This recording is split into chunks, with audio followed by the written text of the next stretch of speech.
There's Saturday morning westerns on TNT. Wild Arms was a PlayStation 1 jrpg blending a more conventional Dragon Quest, Final Fantasy type setting with spaghetti westerns. The game hit the market after the launch of the console and before the release of Final Fantasy VII, like when you release a movie during a slow season to avoid competition. I remember getting this game specifically because Final Fantasy VII was still 10 months away. Wild Arms was probably at least as fundamental in making me a spaghetti western fan as Clint Eastwood marathons on TNT. I always liked this animated intro. I thought it would be cool to get a whole Wild Arms anime.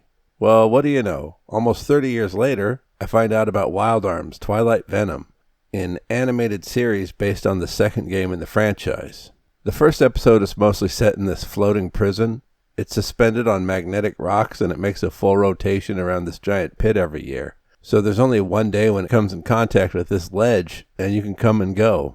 It's a neat idea, but the Western vibes here are kind of faint, because we're stuck in this one location. We get some time to meet the characters, and they should be familiar to anyone who's played any of the Wild Arms games. As I always come back to the magic users, the stoic blonde, the blue-haired gunslinger, and the talking rat. In this instance, the gunfighter is basically Detective Conan, an adult trapped in a child's body.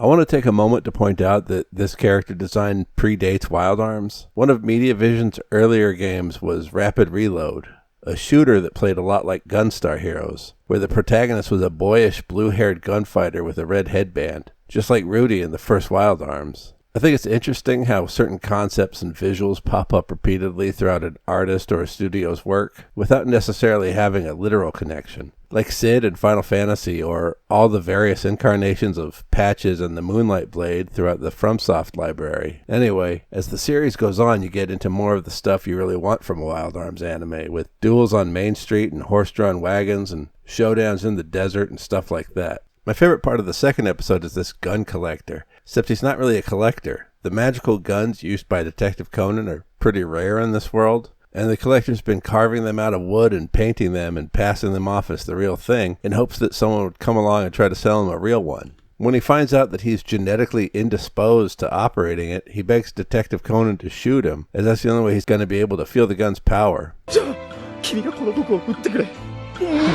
怪我をしないようにスレスレのところを狙ってほしい。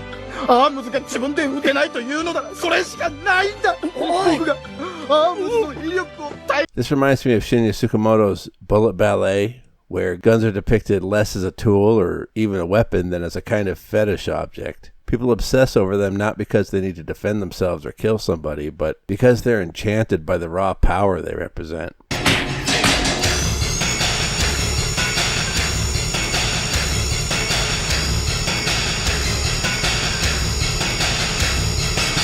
For the most part, Wild Arms isn't so different from any number of mid-90s animes. At a glance, it may be difficult to tell it apart from series based on Final Fantasy or Dragon Quest, but the spaghetti western-inspired designs and soundtrack, that killer opening theme, and the outro by Guitar Wolf.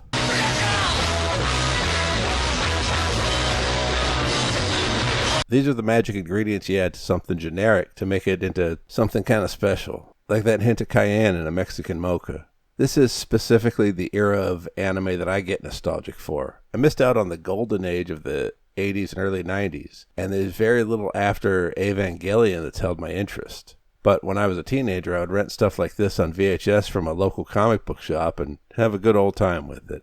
I suppose if you're not nostalgic for VHS era anime, and if you're not a fan of Wild Arms, there's not much here to recommend the show over Trigun, but as rare as animated westerns are, cowboy anime is even scarcer. So this is something else to watch when you're all caught up on Trigun. Another anime I watched just because of an animated video game intro was Ninja Cadets by Arthouse Kusanagi, the same studio that did the opening for Treasure's Guardian Heroes.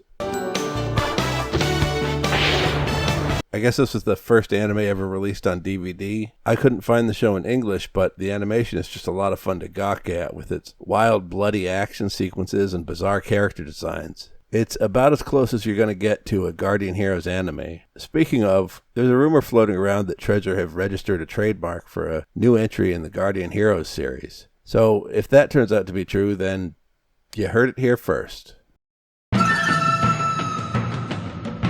If you liked the video, please subscribe. And if you really liked the video, we're crowdfunding an animated western over on Seed and Spark. Click the link in the description if you want to get your name in the credits.